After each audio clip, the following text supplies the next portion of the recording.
लो भाई, आ गया दिनेश पेप्सी पानी पूरी वाला। आइए आइए और पेप्सी पानी पूरी खाइए। पानी पूरी खाने का एक नया अंदाज। आइए आइए। दिनेश जैसे ही बाजार में अपना ठेला लाते हुए आवाज लगा रहा होता है तो पहले से ही वहाँ खड़े पानी पूरी वाले उसका मजाक उड़ाते हैं। पेप्सी पानी पूरी अब पानी पूरी में पेप्सी डालकर बेचेगा क्या ये आदमी है? अरे लोग तो ऐसी पानी पूरी चखते ही उल्टियाँ करने लगेंगे भैया। सही कह रहा है भोला तू। देखना तू 10 दिन भी नहीं टिकेगा यहाँ पे।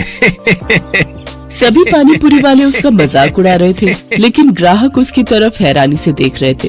अरे देख तो नेहा, कोई नया पानी पूरी वाला आया है। चल तो सही, इसकी पेप्सी वाली पानी पूरी चख कर आए, आखिर ये होती कैसी है। हाँ हाँ चल।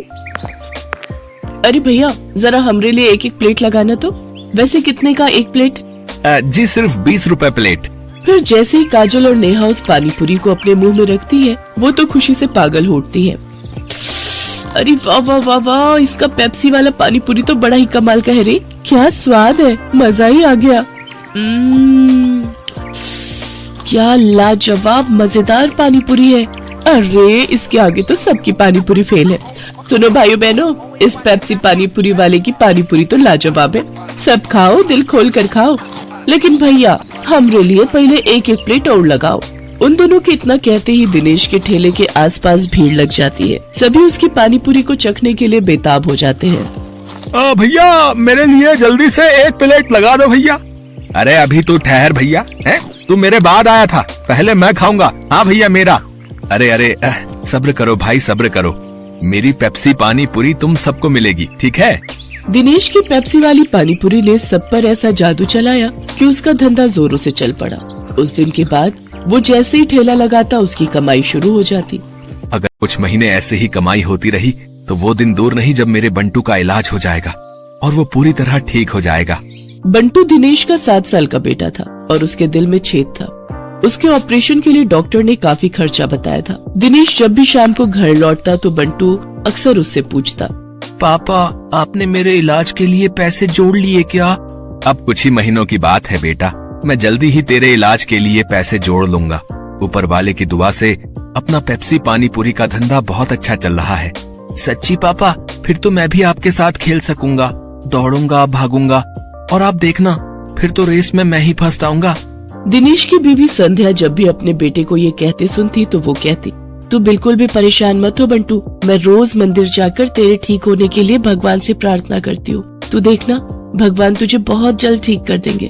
एक दिन दिनेश के ठेले पर हीरो नाम का अधेड़ उम्र का आदमी उसकी पानी पूरी चखने आता है। वो नशे में होता है, तभी उसकी नजर दिनेश के गले पर जाती है। किसी ने ठीक ही कहा था इसके बारे में, इसका गल्ला तो लबालब नोटों से भरा हुआ है भाई। हीरो एक ठग, शराबी और जुआरी किस्म का आदमी था। उसका काम ही लोगों को ये सब बुरी लत लगाना था। दिनेश के भरे गले को देखने के बाद हीरो उससे कहता है, अरे सुना है कि तेरे बेटे को कोई बड़ी बीमारी है अभी, है? और उसके इलाज के लिए तुझे लाखों चाहिए? हाँ भाई सही सुना है, मुझे मेरे बेटे के इलाज के लिए कई सारे पैसों की जरूरत है। तो तुझे क्या लगता है इस ठेले से तू लाखों रुपए कम समय में कमा पाएगा? इसके लिए तो तुझे कई साल लग जाएंगे। हाँ लेकिन इसके अलावा मैं और कर भी क्या सकता हूँ भाई? देख इसमें मैं तेरी मदद कर सकता हूँ। अगर तुझे हफ्ते भर में ही 5 लाख रुपए कमाने हो तो मुझे आकर मिल लेना। ये रहा मेरा पता, ठीक है ना? अच्छा अब मैं चलता हूँ, ठीक है भाई? आखिर ऐसा कौन सा रास्ता है इसके पास जो ये मुझे एक हफ्ते में इतने पैसे कमा कर दे देगा? खैर मुझे क्या, मुझे तो बस अपने बेटे के इलाज के लिए पैसे से मतलब है। एक काम करता हूँ, एक बार जाकर इससे मिल ही लेता हूँ। यही सब सोचकर एक दिन दिनेश जाकर हीरो से मिलता है। हीरो उसे ऐसे सपने दिखाता है कि दिनेश ज्यादा पैसे कमाने के लालच में उनके साथ जुआ खेलने लग जाता है। कल मैंने 1000 रुपए लगाकर 2000 कमाए थे।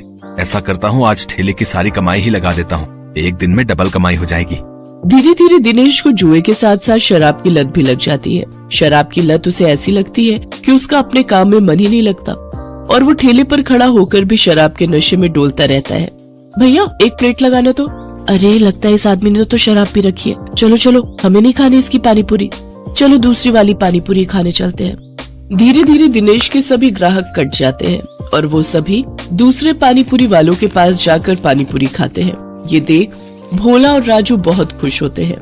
देखा भोला, अपनी चाल कामयाब हो गई ना। बिल्कुल सरकार, अब देखना उसकी पानी पूरी की तरफ तो कोई देखेगा भी नहीं, सब अपनी ही पानी पूरी खाएंगे। कुछ दिन ऐसे ही बीतते जाते हैं। अपने धंधे को मंदा देख दिनेश शराब और जुए की लत में और डूब जाता है और उसका बचा खुचा धंधा भी चौपट हो जाता है। ये सब देख संध्या और बंटू बहुत दुखी होते हैं। फिर बंटू अपनी माँ से कहता है, माँ, अब तो मैं कभी भी ठीक नहीं हो पाऊंगा ना। पापा तो अब सारे पैसे शराब और जुए में ही उड़ा देते हैं। तू परेशान मत हो मेरे लाल, बस ऊपर वाले पर भरोसा रख, एक दिन सब कुछ ठीक हो जाएगा। सारा दिन नशे में धुत रहने और धंधा चौपट होने के कारण दिनेश के घर में खाने पीने के भी लाले पड़ जाते हैं। माँ, अब तो घर में खाने के लिए भी कुछ नहीं बचा। अब तो लगता है भूख से ही हम सब मर जाएंगे। ऐसा नहीं कहते मेरे बच्चे, सुख दुख तो जीवन का हिस्सा है। आज बुरा वक्त आया है, कल अच्छा वक्त भी आएगा। ऐसे ही कुछ समय और बीत जाता है। फिर एक दिन उस बाजार में एक आदमी आता है जो सबको पर्चे बांट रहा होता है। तभी वो दिनेश के ठेले पर आता है। अरे सुनो भाई, पेप्सी पानीपुरी वाले, हमारे सेठ मंगल राम चाट भंडार वाले की तरफ से एक प्रतियोगिता होने जा रही है, जिसमें सभी चाट वालों के बीच कंपटीशन होगा। जो भी इस प्रतियोगिता को जीतेगा उसे पूरे 5 लाख इनाम और साथ ही हमारे मशहूर मंगल राम चाट भंडार वाले बाजार में एक स्टॉल भी लगाने को मिलेगा। मंगल राम चाट भंडार बाजार, वहाँ तो बड़े बड़े लोग आते हैं चाट खाने के लिए। अरे तभी तो कह रहा हूँ, अगर जीत गए तो रोज की अच्छी खासी कमाई होगी और 5 लाख मिलेंगे वो अलग। मंगल राम चाट भंडार कोई ऐसी वैसी जगह नहीं थी, बल्कि शहर का फेमस चाट बाजार था, जहाँ शहर के बड़े बड़े लोग चाट खाने आते थे और कई टूरिस्ट भी वहाँ आते थे। उस बाजार में चाट लगाने वालों की अच्छी खासी कमाई होती थी। लेकिन ये सब बातें जानते हुए भी दिनेश उस प्रतियोगिता में कोई खास दिलचस्पी नहीं दिखाता। मंगल चाट भंडार है तो मुझे क्या, मैं जहाँ हूँ वहीं ठीक हूँ, मुझे इन सब से कोई फर्क नहीं पड़ता। उधर भोला और राजू उस कंपटीशन के बारे में सुनकर आपस में कहते हैं, सुन भोला, इस कंपटीशन को तू जीते या मैं, मुझे कोई फर्क नहीं पड़ता, बस कोई और नहीं जीतना चाहिए। हाँ भाई, बस एक उस दिनेश का ही डर था, लेकिन वो तो हमारी कृपा से फेल हो चुका है, तो अब हम दोनों के अलावा उस कंपटीशन को कोई जीत ही नहीं सकता। अगले दिन हीरो भोला और राजू से मिलने आता है। क्यों भाई, मान गए ना मुझे? आखिर मैंने शराब और जुए की लत लगाकर उस दिनेश के धंधे को चौपट कर ही दिया भैया। तुम्हारे एक बार कहने से ही तुम्हारे दुश्मन को कैसे ढेर कर दिया मैंने। अगर वो ढेर नहीं होता तो हमारा धंधा आबाद कैसे होता भाई। उसकी पेप्सी पानीपुरी ने तो हम लोगों का धंधा ही चौपट कर दिया था भाई। तभी उनकी ये सारी बातें दिनेश सुन लेता है और अपने किए पर उसको बहुत पछतावा होता है। मैं भी कितना बेवकूफ था जो इन पाखंडियों के झांसे में फंस गया और बर्बाद हो गया, लेकिन अभी भी कुछ नहीं बिगड़ा है। मैं इन सबको मजा चखाऊंगा, मैं इस प्रतियोगिता में हिस्सा जरूर लूंगा। यही बात मन में ठाने दिनेश उस चाट प्रतियोगिता में हिस्सा लेता है और अपनी पेप्सी वाली पानीपुरी की रेसिपी से इस कॉन्टेस्ट को जीत लेता है, जिससे उसे 5 लाख का इनाम मिल जाता है। साथ ही मंगल चाट भंडार में स्टॉल लगाने के लिए जगह भी। इनाम से मिले पैसों से वो अपने बेटे का इलाज करवाता है। बंटू पूरी तरह से ठीक हो जाता है और वो भी दूसरे बच्चों की तरह खेल कूद करने लगता है। दिनेश की पेप्सी पानीपुरी अब मंगत राम चाट भंडार की जान बन गई थी। उस बाजार में जो भी ग्राहक आता वो उसकी पानीपुरी चखे बिना वापस नहीं जाता। उसकी तरक्की देख राजू, भोला और हीरो को अपनी करनी पर बड़ा पछतावा होता है।